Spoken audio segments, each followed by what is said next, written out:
I never drink at readings, but I'm going to have a cup of sake because I may be saying farewell to Cascadia after 38 years.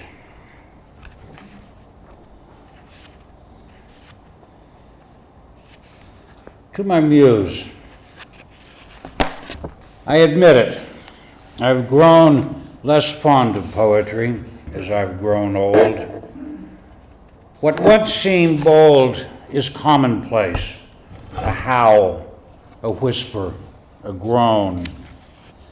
I'm no longer dazzled by philologists arguing the subtleties of antiquities. I'm baffled by poets who succeed.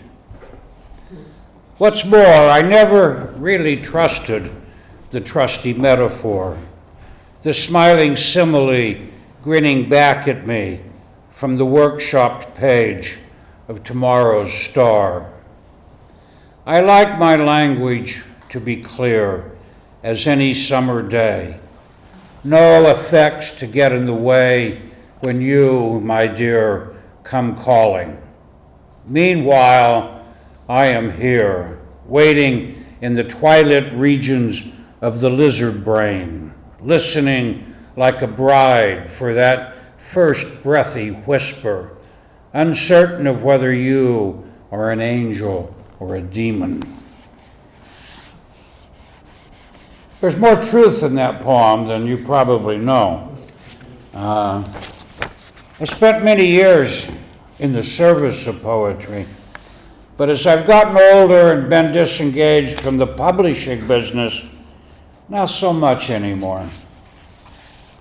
Something's happened in American poetry that I can't exactly put my finger on, but I can't ignore it either. And it is, to me, I think, a cheapening of what poetry really is.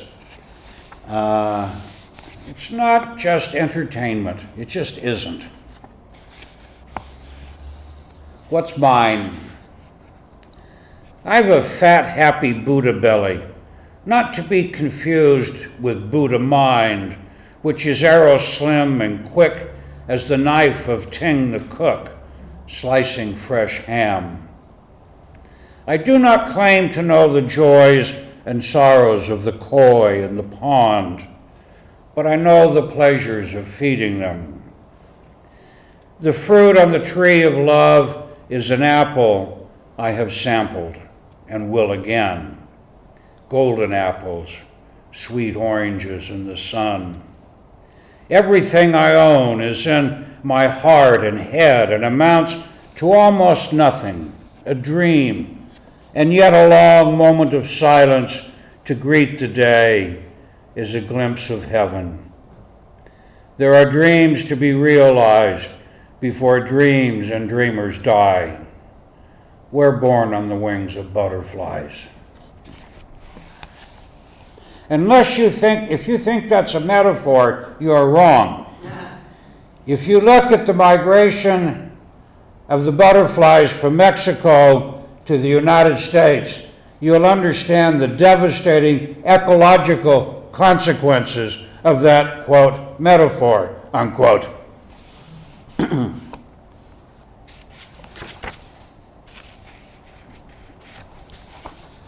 Another love song. A full moon emerges, pale, almost transparent above the Rio de la Plata, rising slowly toward the Southern Cross. Like millions of porteños, my wife and I take refuge in a sidewalk cafe, eating slowly, sipping wine, talking late, waiting for the heat to subside before we can mosey off to bed, a little high, tired, to dream whatever dreams we might. Gray is bald, still a little weak from months of chemotherapy, and wearing a white knit hat because her wig is hot. We move slowly along the still thronged streets of the Palermo neighborhood at 2 a.m., greeted by a blizzard of falling tiny yellow acacia flowers with each small breeze. It is almost solstice. In El Norte, winter storms howl in the trees.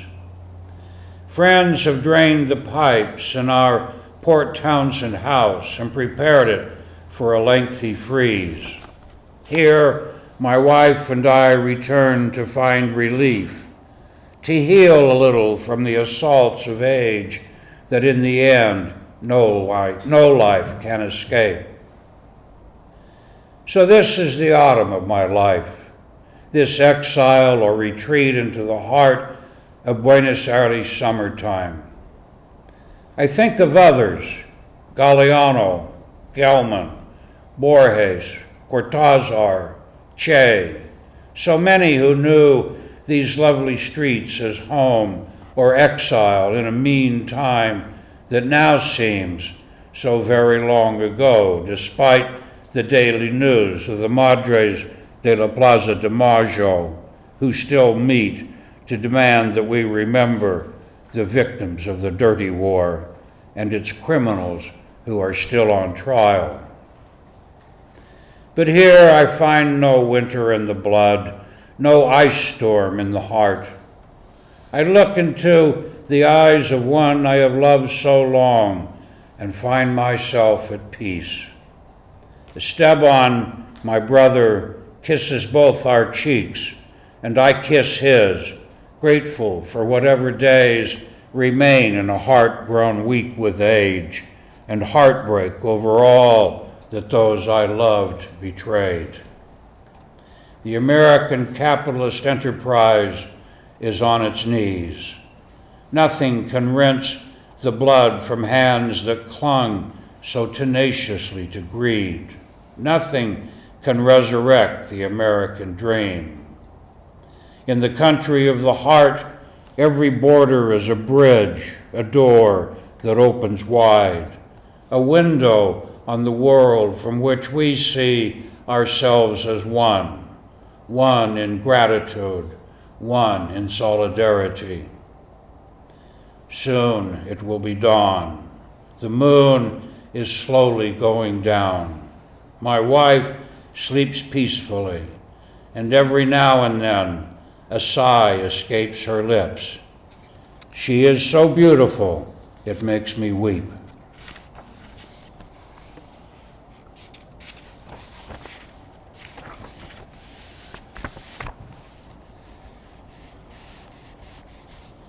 I spent many years advocating on behalf of poets and poetry, serving as an editor, as a printer, as a publisher.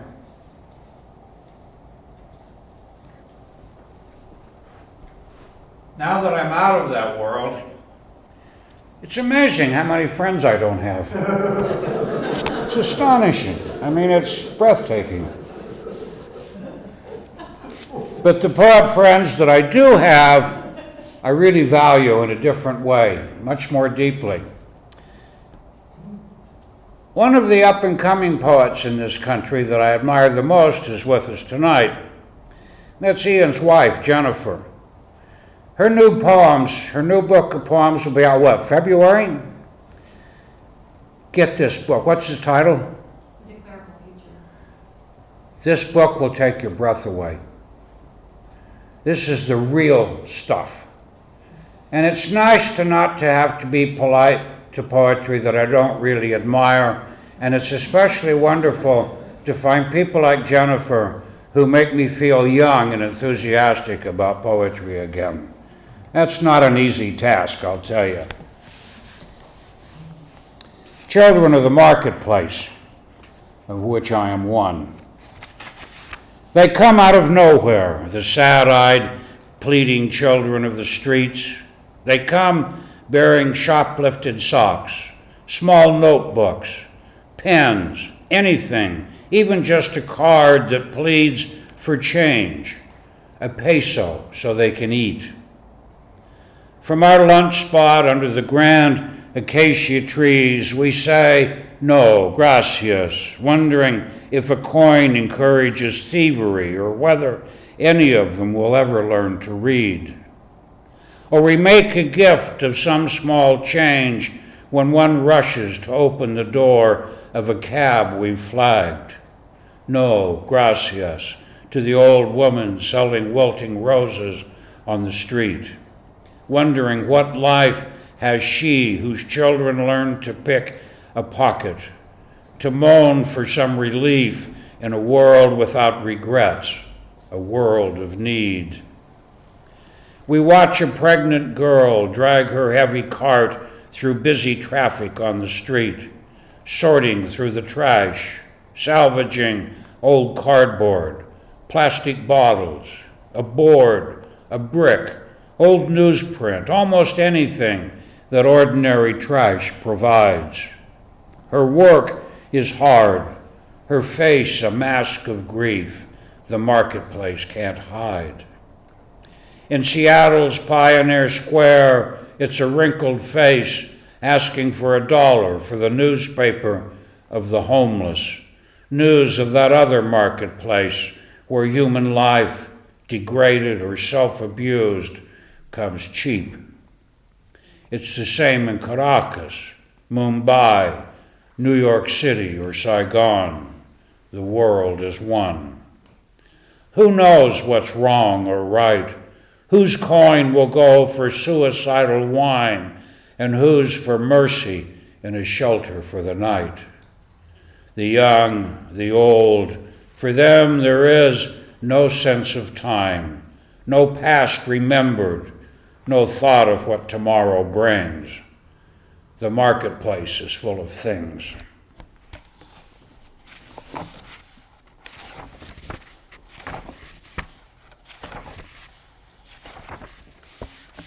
Sweet samsara.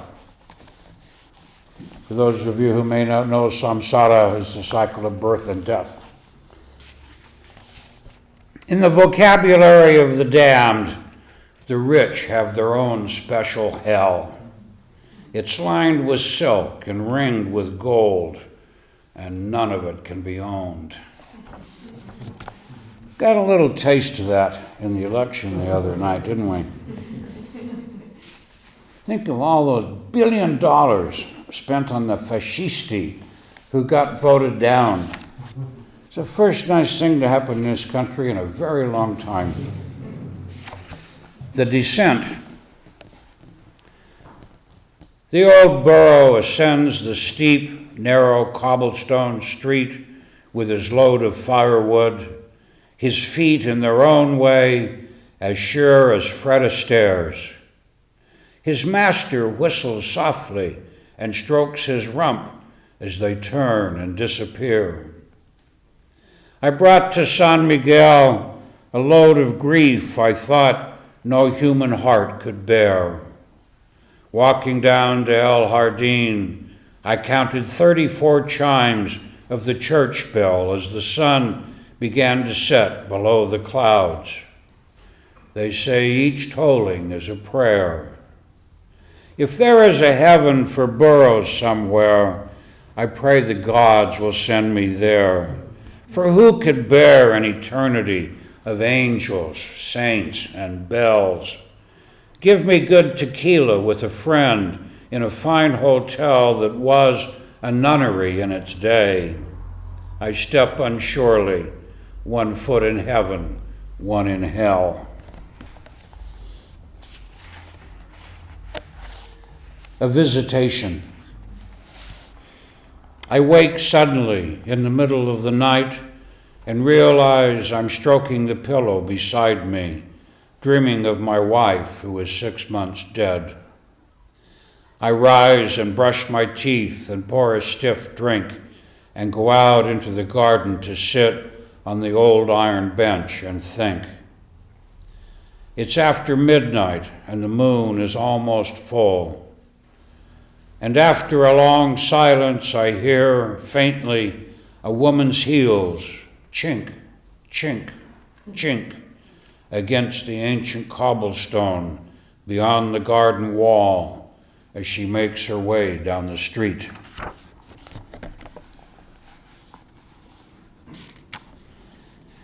Elegy in San Miguel. Under a grand old jacaranda, I sit in an iron chair, feet propped up on the balcony rail, watching this winter sun sink slowly below the mountains far across the desert floor as the lights of San Miguel come on and a church bell slowly tolls. By dark, the December moon is high and full. Somewhere half the world away, a small boy is weeping for his mother and watching with his father as first light breaks over mountains across another desert floor. Their eyes and ears are fixed on their horizon for the first signs of the oncoming drone that will blow their lives to dust.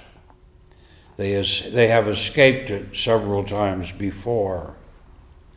And I, having attended my dying wife just months ago, share in their tears, if not in their fear.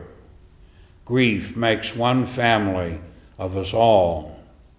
Slowly I rise and go inside and dry my eyes again. Being, the Buddha said, is agonizing for us all. And I know this world of endless war is mother of all our stillborn dreams and hopes, but also of our will to live and dream again, although we are strangers on every shore, to live despite enormous odds, to love again, even as deeply as before.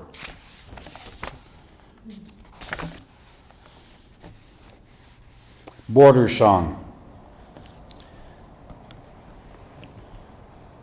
Sometimes I like to read the poets of the borderlands, some in English, some to wrestle slowly from their native tongue, my scant Spanish failing at each turn the giths and piths of poetry. There are images, there are tones that cross the rivers of time and space and cultural bounds to touch the heart of one who struggles in the journey. Poetry is made of flesh and bone. What is a nation? What is our song? And what is a man, a woman, but a tear and a smile? Un abrazo fuerte, por favor, tender and temporal, wine in the cup, a song in the ear, when the struggle itself is everything. It is what we know and what we have to work with, bare hands, dreams that restore big hungry hearts and minds made whole by what we share. Mi pane, mi agua, mi canto amor.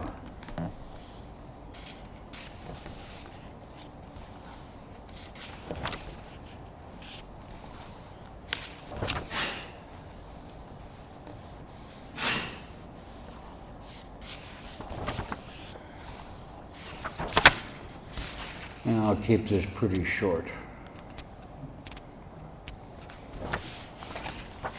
Bittersweet. We talk so easily of suicide, two of us growing older, soon to grow infirm, sipping our sake and talking of eventualities, cancer, Alzheimer's, heart disease, as though we were discussing the weather or a recent book we'd read.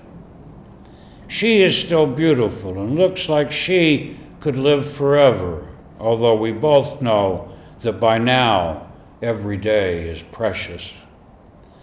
I told her I'd never prepared to live this long at all, seeing myself living hard and fast, dying young, a pathetic reenactment of that old romantic dream. At least we've learned to laugh at the fools we've been along the way to geezerdom. She who knows my grief can understand when gallows humor shows its darkest hand. And she mentioned the old Cante Hondo, our soul's deepest song, the singing to keep the bitterness from the sorrow.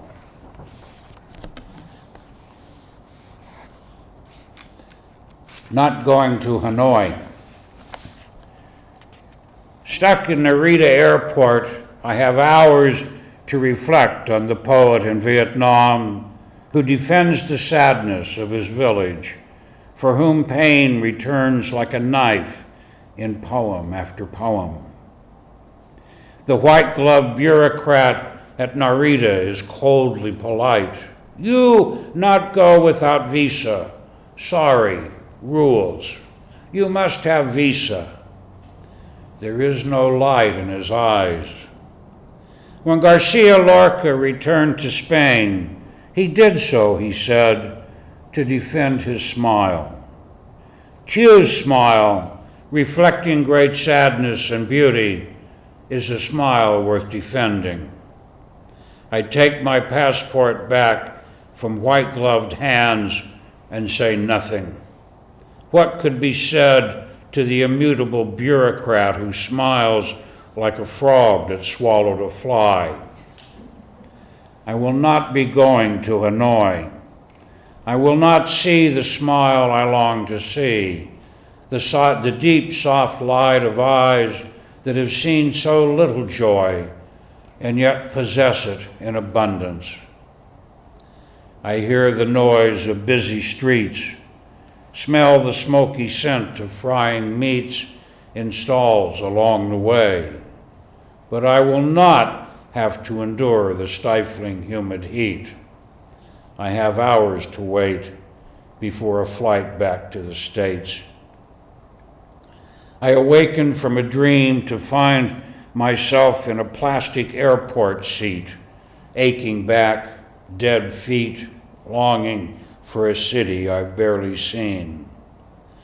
Weary, feeling old as dust, I board the plane I must and greet the dawn at 40,000 feet, reading from Nguyen Quang Chu of the dawn that breathes with two red lungs, one west, one east. I've been to Vietnam several times. One of the reasons I keep going back is to interview first, second, and third generation victims of Agent Orange. The unspeakable war crimes that this nation has committed against the populations of the world. Their entire watershed is poisoned. The human gene pool is poisoned. Children born with unspeakable, horrifying birth defects. 3, 4, 5-year-old children coming down with 3 or 4 kinds of cancer.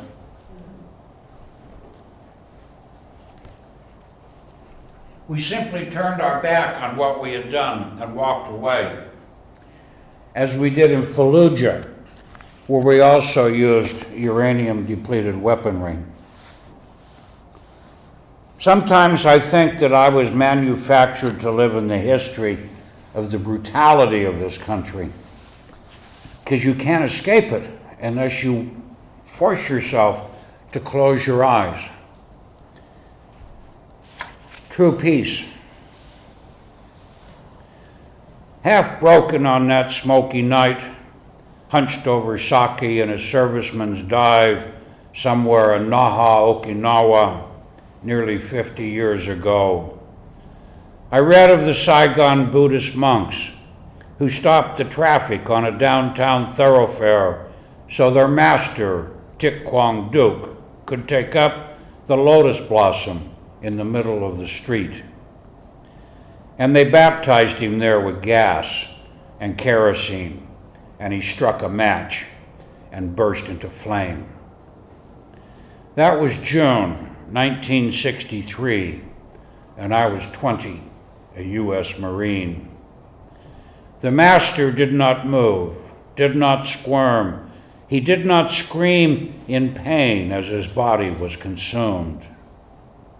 Neither child nor yet a man, I wondered to my Okinawan friend, what can it possibly mean to make such a sacrifice, to give one's life with such horror, but with dignity and conviction. How can any man endure such pain and never cry and never blink? And my friend said simply, Thich Quang Duc has achieved true peace. And I knew that night true peace for me would never come. Not for me, Nirvana. This suffering world is mine to suffer in its grief. Half a century later, I think of Botat Thich Quang Duc, revered as a bodhisattva now, his lifetime building temples, teaching peace, and of his death and the statement that it made. Like Shelley's, his heart refused to burn, even when they burned his ashes once again in the crematorium. His generous heart turned magically to stone. What is true peace? I cannot know. 100 wars have come and gone as I've grown old. I wear their burdens in my bones. Mine's the heart that burns today. Mine the thirst, the hunger in the soul. Old master, old teacher, what is it that I've learned?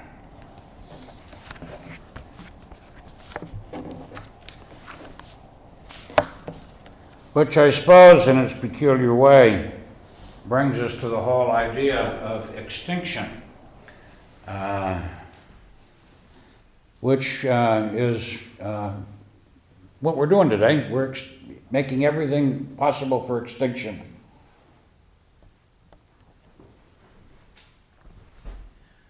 It took Hurricane Sandy to get global warming into the presidential debate, where they also didn't really talk about poor people or bombing children or any of the other businesses of America. Anyway, edible earth. We eat the earth before the earth eats us. I mean the very soil, the root, the stalk, and the seed we eat, and the ancient animals even that we arrive too late to see. Do I not contain at least a remnant of the elegant sea mink, the lumbering, munching Oregon bison, the proud and mighty Badlands bighorn sheep? In my song or cry is the remnant of the piercing wail of the Cascade Mountain wolf, and in my belly the blood of the Eskimo curlew, the Bering goose, the Columbia pygmy rabbit. In my meat, the meat of the hunter of the cumbersome Columbian mammoth, and the mammoth's meat, the thick brown hide of the western camel that roamed the Holocene. I have not seen the sudden flight of the Laysan crake, the dusky seaside sparrow, or the passenger pigeon that was still here when I was born with a scream. I did not know the Carolina parakeet. And yet what I am is what is left of them. They are gone, and what remains is what I am and will be, a mystery in the belly of the Mother Earth, Gaia, whom we devour and contain, whom we so thoughtlessly consume, at whose breast we feed. At the breast of the Great Mother, we dream and we drink deep and dream. Guided by the distant stars, we dream and depart, gauging our way by the North Star, the Dipper, the Great Bear, and the Minor. Under Orion's belt, we dream and love. Under the Southern Cross and the Three Marias, we pass. Under the waxing, waning moon, we measure our days, our weeks, and gazing up, we swoon. Beneath our sails, fish too are passing from our world. The long jaw and black-fin ciscos we never caught and ate, the yellowfin cutthroat trout, silver trout and thick-tailed chub, blue walleye and Maryland darter, gone into eternity. We drink the water they drank. We swim in their history. They swim through our blood in the deepest pools of all our genes, in the bloodlines of Mother Gaia's breast at which we feast. At Mother Gaia's breast we feed and sing, dancing to the rhythms of her blood. We scrape and bruise her flesh and open a vein in search of what is not ours to have. Our poison sicken her and thereby sicken us. Our death tolls are her death knell. Our elegies are her death song. Our only real enemy is us. Walking the great Eartha, we feast at her abundant table, eating earth and myth and history, bathed in the waters of her dance, weeping the salts of her compassionate tears. No one owns a mountain or a lake. No one buys the air we breathe. The seas and the soils are only ours to share a little while before we become the sea, the soil, and the air. If a single spot on this vast earth is holy, then every spot and every clod of earth and blade of grass is equally holy too.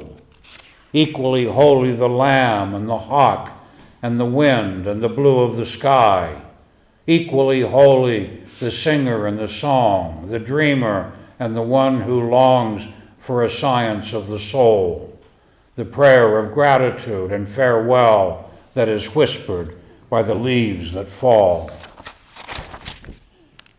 Equally holy, your country and mine, your song and mine, your bread and wine and mine, your belief and my disbelief, your child and mine. Your country and my country cannot be two things, but are simply sides of one, an angle of perception, a turn of a mother tongue. It is the flesh and blood of our mother. It is not separate from ourselves. One man's life and work is such a tiny thing, and yet it is everything we have. I saw on the California coast a tree that stood for 1,000 years. I saw a petrified bone from the Pleistocene. I heard the cicada sing that lives but a single day.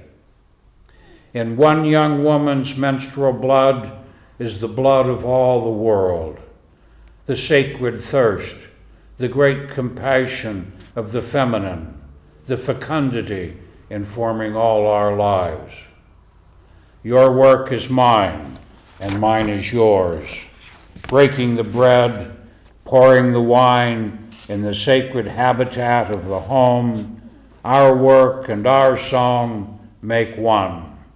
Laborare estorare, our labor is our prayer.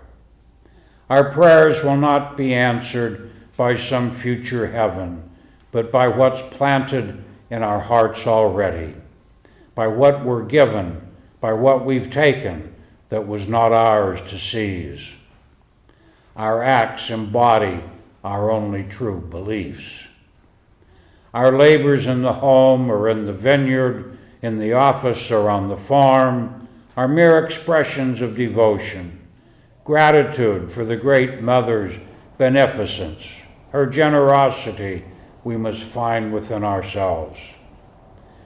Humility before the task, humility before the suffering of all our brothers and our sisters and all the animals that are passing from our lives. We embody the noble gratitude that enriches us. Humility informs the heart that burns, that mourns, praises, and desires. Gratefully, we eat the earth before we give ourselves to nourish the earth in turn. Thank you all.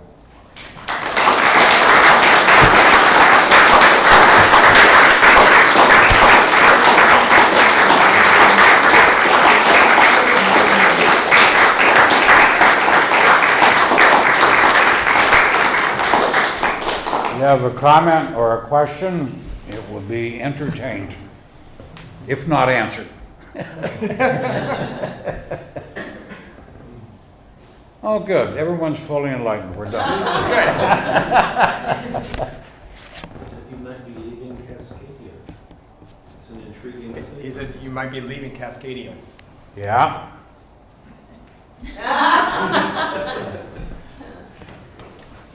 Well, I built a place in Port Townsend that was really kind of special. I built it with my own hands. But when I lost Copper Canyon Press to professional bureaucrats, and Gray contracted cancer, she wanted to be close to her family, which was in La Conner and Mount Vernon. So we sold Cagayan and I moved to Anacortes, and Gray died. Now I live in Anacortes, which is actually quite a nice little town. I have no knock on Anacortes, but I have no friends there. And I don't have much of a life there.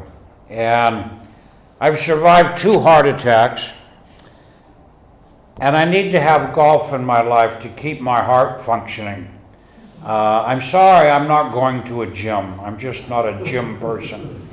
So if I'm going to keep my heart functioning, I need to have golf in my life. And here golf season is about 3 months, because I don't do mud ball. Golf in rubber boots is really not golf. And golf to me is also, besides being heart medicine, it's also walking Zen. And it's very important to me to have that walking Zen. So I need to have a social life somewhere. And I need to have some sunshine in my life. And I don't really have any reason particularly to stay in the Northwest anyway, because I never felt particularly welcome here. You know, people are not often grateful, as Shamus Haney says, for having their moral shortcomings pointed out.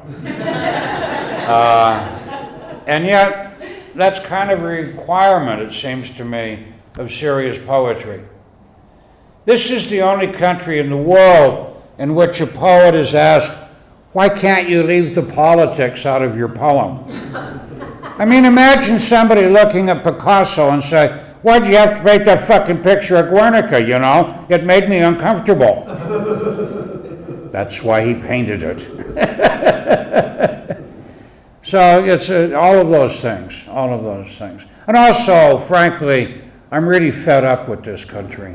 If I could, I'd just move to South America. I love Latin America. They get it. I mean, they really get it. And when we talk down there, when poets gather in South America, hundreds or thousands of people come to listen. That's been my experience in Latin America. 40 years in Cascadia. I love you all, but there's not very many of you. And there's a lot of people who resent the messenger. That doesn't mean I'm going to stop bringing the message. It just means, you know, I'm getting tired of talking to deaf people who don't want to hear.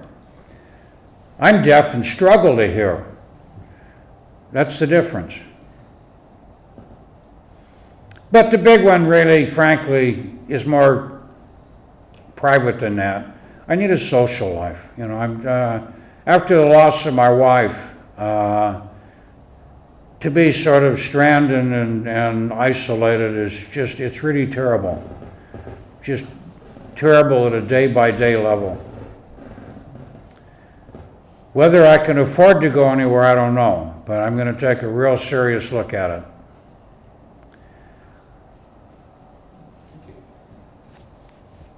Yeah. How do you make, And Sam, for you, what did his paintings provoke for you to write something? Well, for that, you ought to read the poem.